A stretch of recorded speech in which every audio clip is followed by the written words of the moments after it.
Welcome to Hiraeth, the home of modern Welsh politics.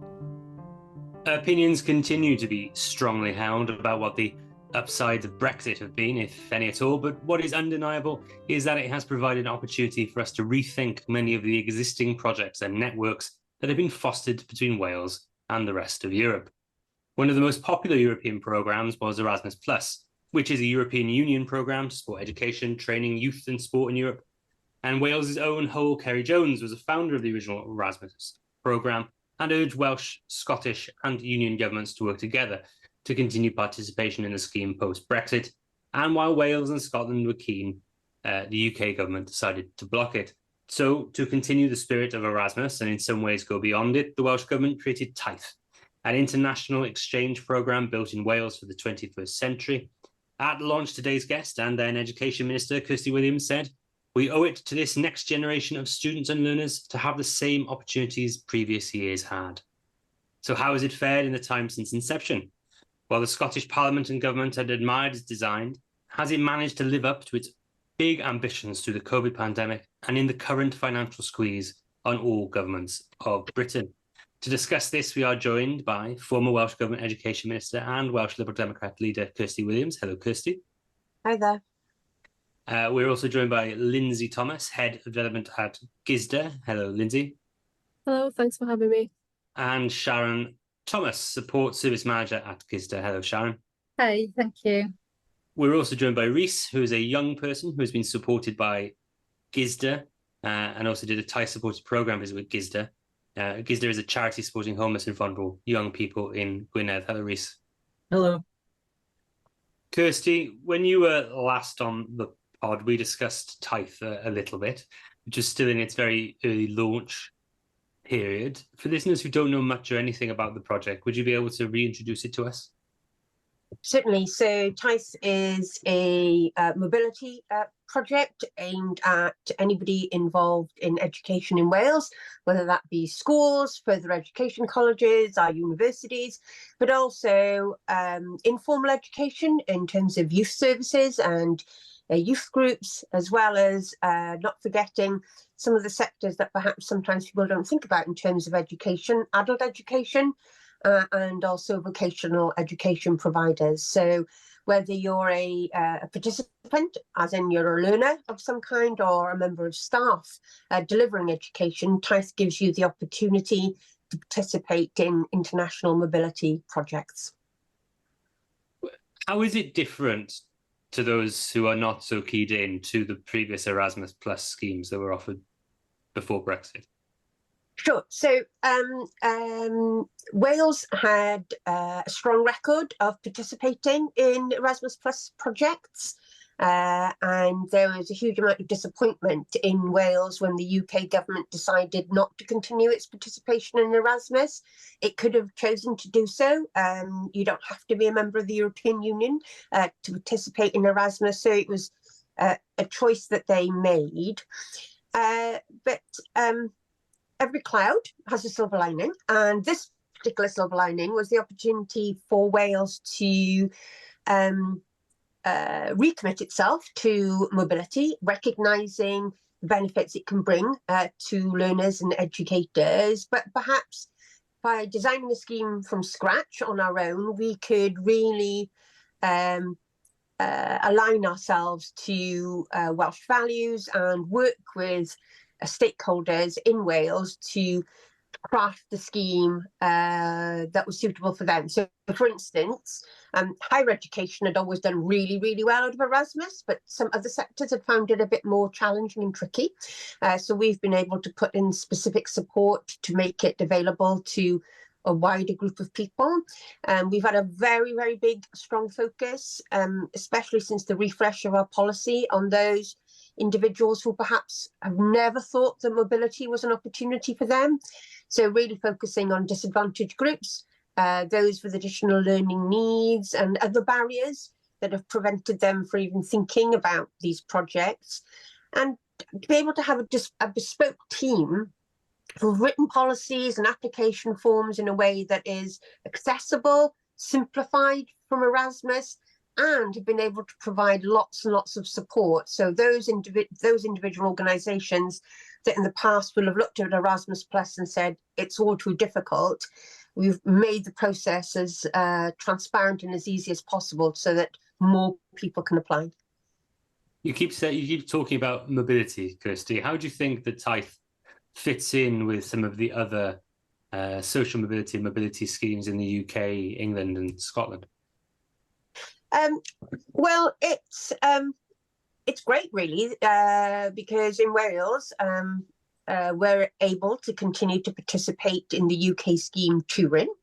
But then we've been able to supplement Turin by having our own scheme that has a bigger reach and has a different perspective and a different focus.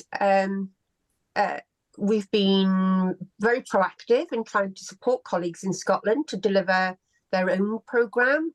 We've done a lot of missionary work. Now, to date, Scotland hasn't got their project over the line. But what's really, really pleasing for me, in the very short time that Taith has been up and running, the team that deliver the Taith programme have been recognised in a wider international context of Taith being potentially something that our European colleagues and Erasmus Plus can learn from in terms of good practice. So it's really great to see Wales' ability to create a scheme, implement a scheme, launch it, and for it to be recognised as something that other countries can learn from.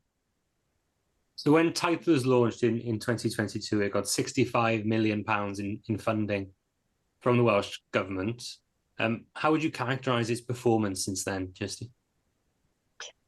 Well, I have to say it has been remarkable. When you think that as Minister for Education, I was contacted by my counterpart in the UK government on Boxing Day 2020, and I had to take a phone call, and Michelle Donald had rung me up to tell me that they were going to announce the next day that the UK government wouldn't participate in Erasmus. So from basically 2021, we have been able to go from having no scheme at all to setting up a programme and engaging with Welsh stakeholders to do that, to have people out on mobilities and in, I think, 80 countries or regions, different regions around the world. So we've made amazing progress, and what's more important than the numbers is the testimony of those people that have been on a mobility and the difference it's made to them and the feedback that the team have had. So I'm really proud of the work that the Taith team have done. £65 million is a lot to us, but not a huge amount in government terms. But when you think about the significant budgetary pressures that everyone is feeling, especially including governments and the public sector, that budget 65 million must be under significant pressure. How has the scheme adapted to reflect that, to make sure that every pound is worth the value, worth its value? Sure, and we've not been immune to those financial pressures, and we have had to reduce our programme because of budget cuts. We've not been immune to the pain that the rest of the public sector in Wales has faced. Disappointing, but understandable. So we work very hard to be a learning project, understanding, how we can do things better. But you're right, it does sound like a huge amount of money, but over the period of the programme and over the breadth of participants that we're hoping to support, it's not that big in the big scheme of things. But I think what's really important is seeing this as an investment in people. Social policy in Wales is supposed to be underpinned by the principles of the Future Generations Act, and it's all about prevention, isn't it? Prevention, early intervention, and shifting public policy to the left, really. So actually setting up our nation so that that we've got a strong economy and good health and good educational outcomes. I see Taith as very much an investment in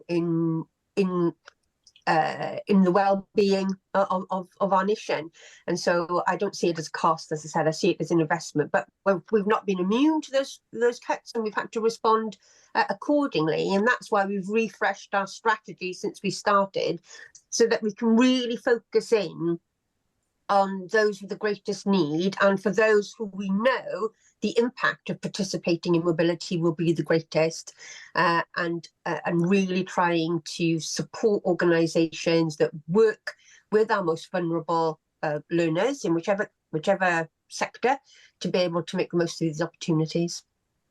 I'm going to bring Lyndsey and Sharon in now from GISDA. Would you be able to tell me a little bit about how GISDA has worked with Taith, and perhaps a little bit more about the organisation as a whole? Yeah, so GISDA is an organisation, like you said earlier, that works with homeless and vulnerable young people in Gwynedd. And our motto, in a way, is that we believe that every young person deserves a safe, happy and fulfilling future.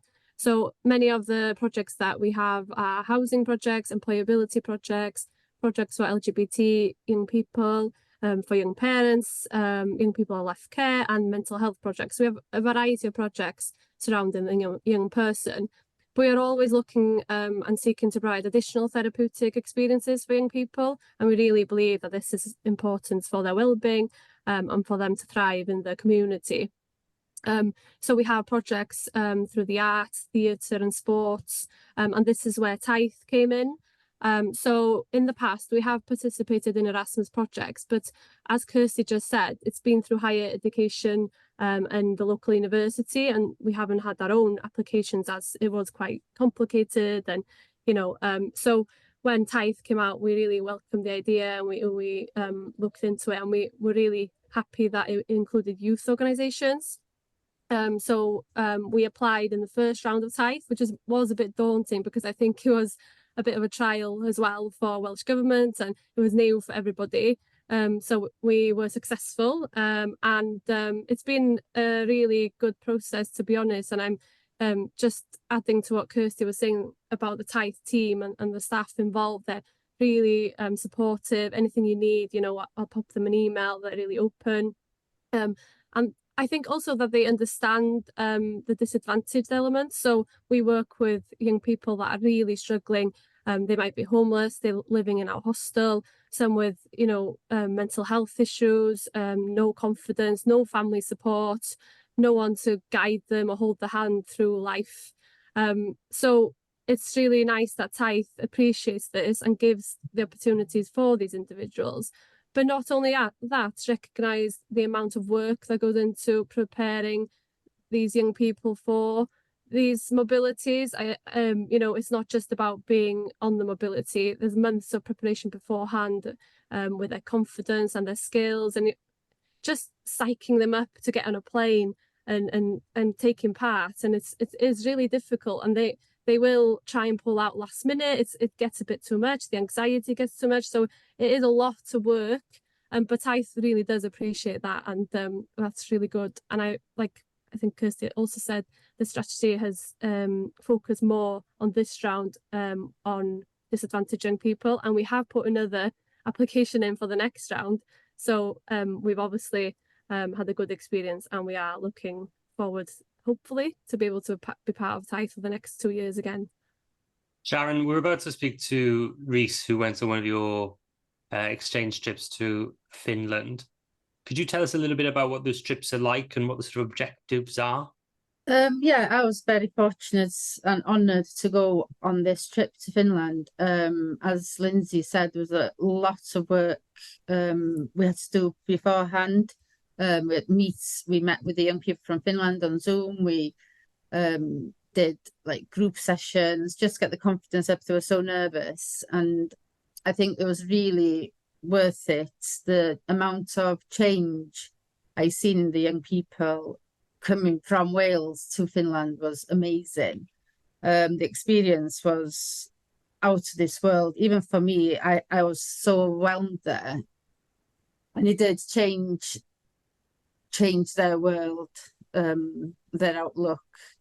We had young people that, they overcome a lot of things while we were there, and you could see it in that short period, how it changed their lives.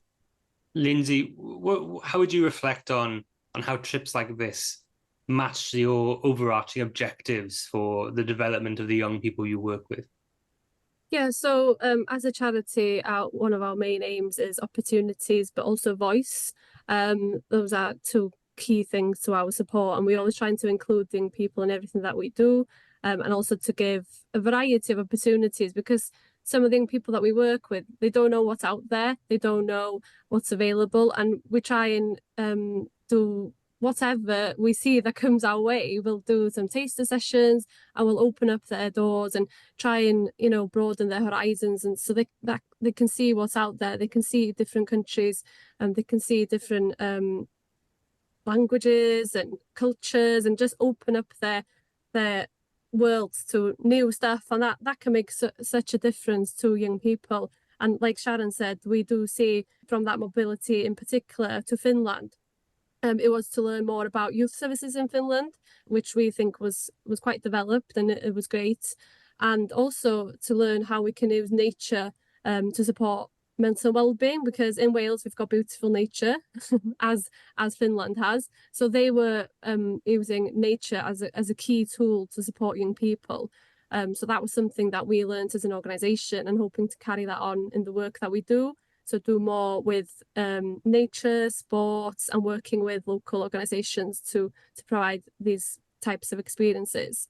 Also, as a charity, I think we just want the best for young people, and we want these young people to get the experiences that other young people would get if they had the family support. Some young people in school, they'll be able to go on these trips, and they can go away with, they go skiing and so on in our areas. But these young people wouldn't been able to do this because they don't have the family support, they don't have the means, they don't have the money, they don't have the confidence. It's not always either about the money, it's maybe confidence or self-worth to think that they are worthy of going on such experiences.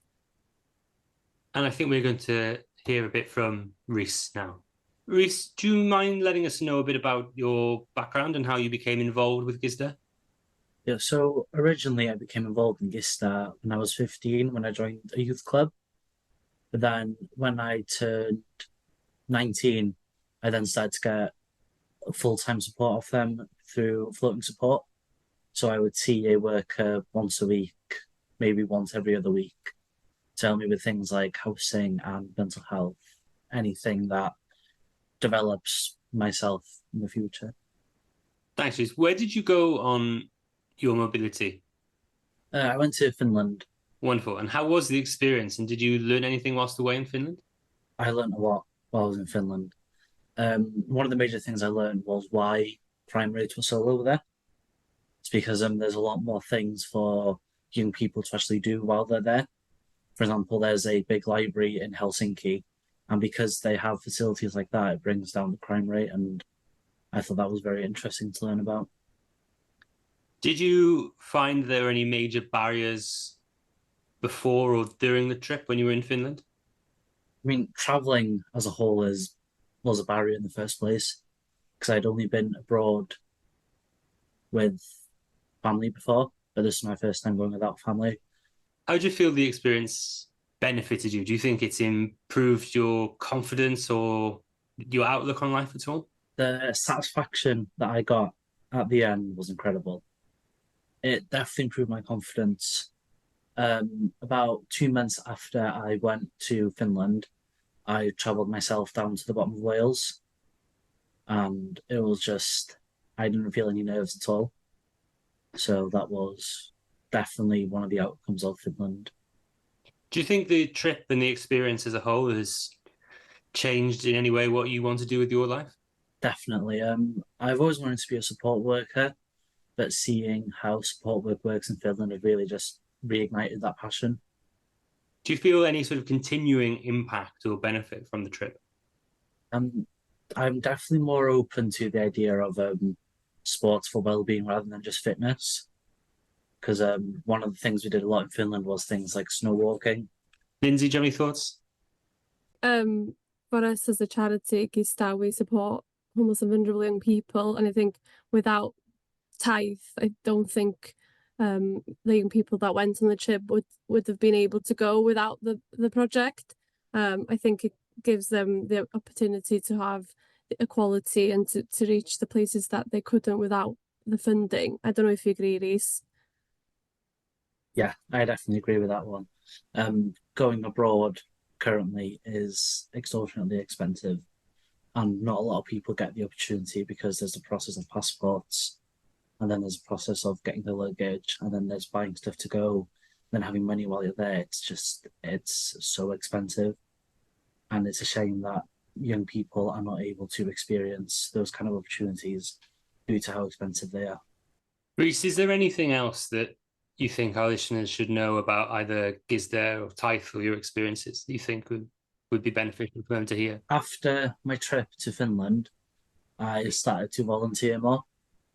So I've done some volunteering with GISDA, with a few projects, and now I'm going on to volunteering in the hospital locally.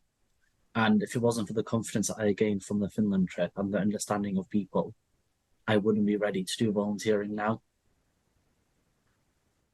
Kirsty, how do you reflect on the story we've just heard from Reece? Does it validate, you think, the Welsh Government's decision to create Taith and the direction the project's going in?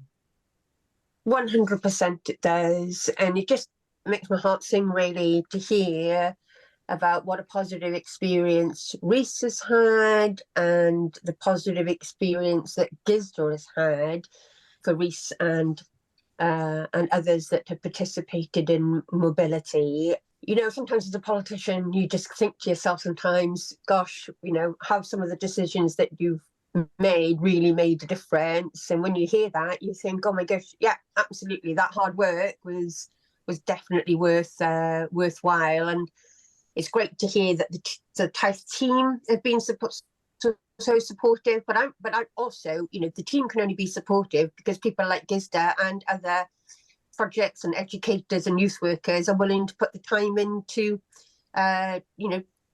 put the applications in and then support the young people to go forward. So yeah, I think it's a real validation, and that focus on disadvantage and equality of opportunity. You know, I was very fortunate enough to be able to experience some mobility because I had the family support and the financial resource to do so. But I'm very conscious that not everybody is so fortunate, and therefore that focus on giving Welsh young people, you know, the opportunities to do these things. I think when we get it right for them, we'll get it right for our nation going forward. Sharon, how do you reflect on Reece's experience? Do you think it's a common tale of those other young people who have had this experience and opportunity? And do you think it does have long-lasting benefits for them? Yes, definitely. I agree 100% what Reece was saying. It changed all of the young people's perspective on life. We've got one that's just gone to uni. We've never ever thought of going to uni. They went in September. We had another one, same as Reece, mental health, and then much more confidence, going to clubs, it's 100% changed their outlook of life. Just that small trip that maybe like other people take for granted, maybe I'm going to schools, but yeah, definitely changed their outlook. And that's the feedback we get from so many of our parents. And, you know, we've worked with pupil referral units. You know, many of those young people feel that by being in a pupil referral unit, they failed, and, you know, they've got additional learning needs, you know, living in difficult circumstances, have not had necessarily a great positive education experience. So the opportunity to be told, yeah, you are important and you're as important as any other child in our education system, and these opportunities are available. They speak so movingly about the impact that that's had on their confidence, their self-belief, their self-esteem. We've got children from special educational needs schools, again, who perhaps in the past would not have had the opportunity, as well as children in some of our poorest communities who haven't been to Cardiff, let alone, you know, had the opportunity to find out about other cultures and other countries. So It's just so good to hear the GISDA experience. But I don't want people to think listening to this podcast that, you know, that's a one-off. That's the feedback we get from so many of our colleagues who have participated in the scheme. You'll be glad to know, Kirsty, the next question is not quite as nice. Lyndsey, do you, in your experience, have you found there to be any limitations or problems in the current design of the Taith programme? And do you have any views on how it might be improved, not only for service providers like yourself, but the people who are actually involved in it, the young people who are involved in it? Yeah, I think, as I said before, Taith team has been very supportive and very flexible throughout the project. And they do hold a Taith stakeholder group once every quarter that I attend, and they do ask for feedback and they try their best to change and make things easier for everybody. Regarding the challenges that we've had, I think Kirsty touched on it earlier, that just doing an application can take a lot of time, and if small organisations don't have the capacity, can be a big barrier.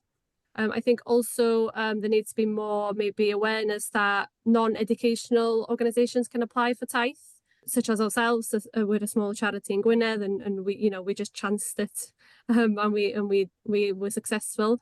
But I think people think of Erasmus and think traditionally of education organisations.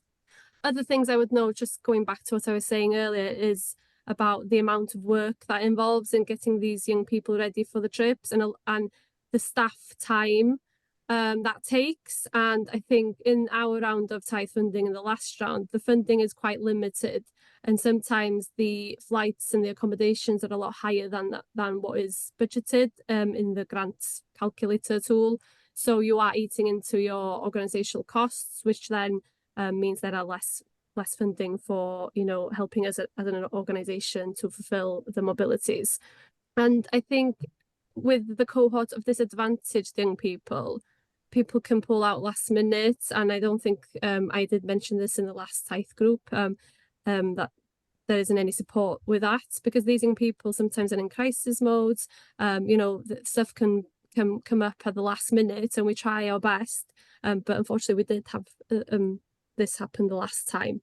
But I've always said, and I've spoken in a lot of meetings in Taith, and I've always encouraged group to try for Taith, because I think it's amazing. I truly do, and I believe that is making such a difference to the young people all over Wales, and I would encourage anybody to try for it. And I'm always preaching for Taith, but it is a lot of work, and you know, I'm willing to do that work because I truly believe in the project. So maybe a bit more support regarding the process of applying and trying to figure out the budgets and all the calculators and the tools and so on.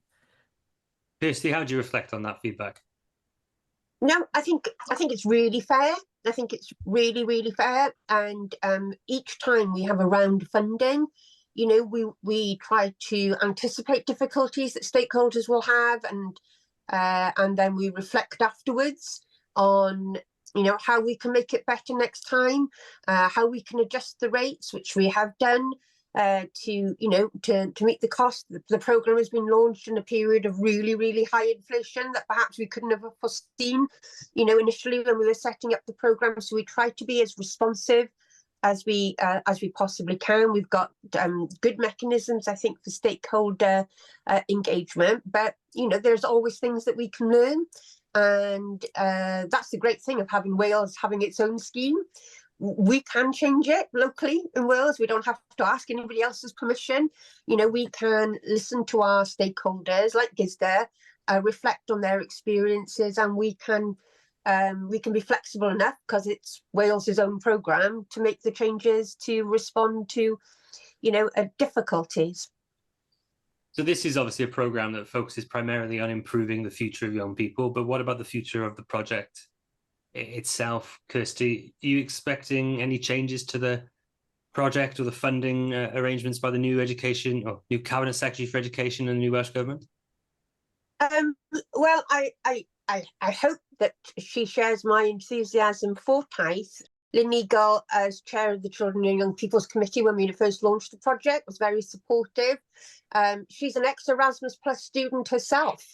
So she personally knows the benefits of studying abroad.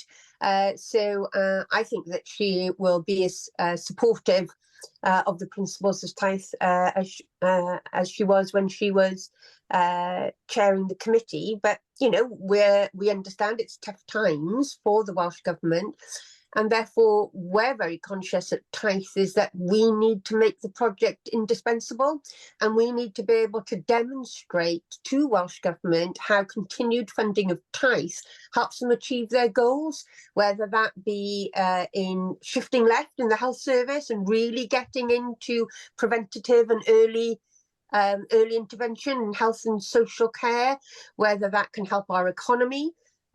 We've just heard from GISDA about an individual that's gone on to higher education that wouldn't have done that without the experience of Taith. Taith can be used as part of the government's attempt to reduce child poverty in Wales, anti-racism strategy. So Taith, we think, can actually at good value for money, you know, help Welsh Government achieve lots of its goals above and beyond just simply education. We've looked a lot about Taith and obviously its predecessor Erasmus a little bit, but what do you think about the other pan-UK mobility schemes? Obviously, we've seen that the likely incoming UK Labour government has said that they won't be pursuing rejoining Erasmus after the next general election. Do you think this is good or bad news, and do you think we can see any likely improvements in how touring is working? Well, I think it's bad news. I think it's really, really bad news because I think there would be huge benefit to the United Kingdom to rejoin Erasmus+, and I think that would just add another element to what we've got. So I think Taith and Erasmus+, because they do different things and there is a different focus, could be able to live with each other very happily indeed. So it's disappointing that they have said that, and I hope that, you know, we'll continue to hear from people that think that rejoining would be the best thing. I mean, touring is available to Welsh institutions, but I have to say we do hear a lot from higher education institutions in England that they wish they could access Taith. So I think there's lots that we can share to improve the opportunities for mobility right across the piece. But yeah, it would be great to be able to have Erasmus+ and Taith. Sharon, Lyndsey, do you have any thoughts on this? I just agree with what Kirsty says. It's unfortunate that England doesn't have a similar project, and I really don't think that people realise the impact of Taith, and I agree again that we need to do more work on raising awareness about the project. You know, even our board members were a bit apprehensive, and then we did a presentation and they were all crying, you know, on the impact that the young people had. So it would be great if we could join Erasmus+ again, because we do have links from the previous Erasmus projects, and it would be great to rejoin on some of the projects with them as well. So yeah, the more the merrier, I guess. The more opportunities, the better. Thank you all so much for speaking with us this evening. Before we go, we've got one more question for you. It's a nice easy one. If there was anything that you would like to see either from the Welsh or UK governments in the future that would lead to better outcomes for learners in Wales and our broader connections with the wider world, what would they be? Yeah, I would just say more support and focus for disadvantaged young people, and more support in general in every field. I would say, you know, mental health services, housing and everything. We're in a bit of a crisis at the moment. We are seeing it every day. But regarding Taith and mobilities, I would like to see continued funding, because I know Taith funding has been cut this year, and it's cut back from what it was the last time. So I really hope after all the investment that this continues to be a long-term project and this will be with us for years to come. Kirsty? Oh gosh, it's such a massive question, isn't it? But I'd love to see Taith embedded into our education system, so it's something that everybody considers as professional learning opportunity for staff, more funding for projects, focusing that funding on those groups that have the most to gain, but sometimes face the biggest barriers my goodness me, it's what else would I do? I'd sort out the visa issues. That's been a real bugbear for some of our work-based learning providers, because they would really like to send their students to do some work-based learning, and that's really difficult with visas. So and a broader recognition about the impact that mobility can have to change lives. I wish there was more people like GISDA out there that understand what it can do for individuals. And believe me, Kirsty, I am shouting about Taith all the time in a lot of meetings, and I am encouraging partners to try for the funding. So yeah.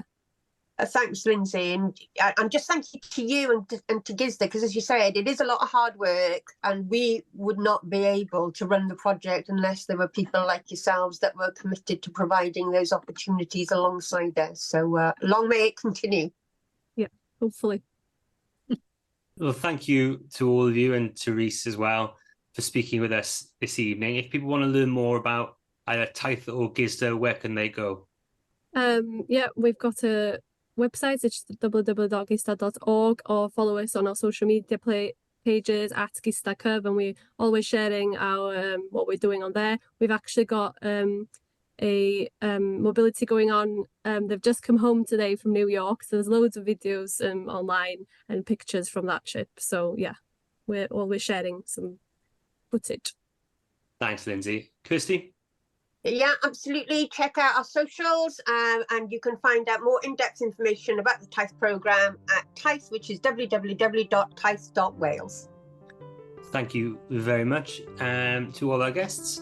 If you have enjoyed what you've heard this evening, please don't forget to find Hiraeth on all the socials at HiraethPod, or you can go to our website, www.walespolitics.com. And thank you very much for supporting us with your ears, but if you would like to do so with your wallet, you can go to www.patreon.com/HiraethPod. Thank you for listening to Hiraeth. If you like what you heard, please don't forget to subscribe, rate and review.